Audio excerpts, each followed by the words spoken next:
You know I'm not going to let you go before I ask you to share books. You've already shared 2 books. Do you want just to add another one and just remind us of the other books Okay. that you've mentioned? So I would highly recommend people to read Battlefield of the Mind by Joyce Meyer. You know, from a Christian's perspective, she talks about how destructive thoughts patterns, you know, they shape your life.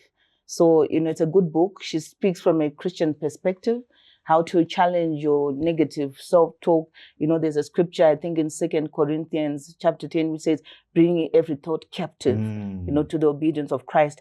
And then from a psychological perspective, there's a book called Telling Yourself the Truth by William Backus. He's also a psychologist, a Christian psychologist.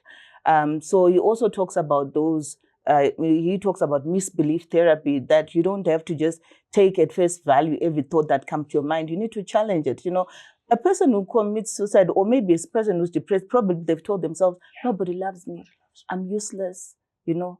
No one cares if I'm not there. But maybe if somebody had spoken to them, is that really true?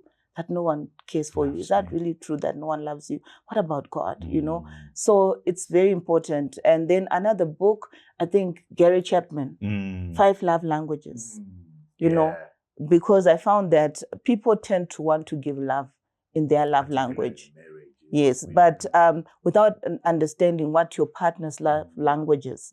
So you may think that you're giving them love, but maybe, you know, that's not their love language and they don't feel loved. It's like you're speaking Chinese and, you know, someone doesn't understand Chinese.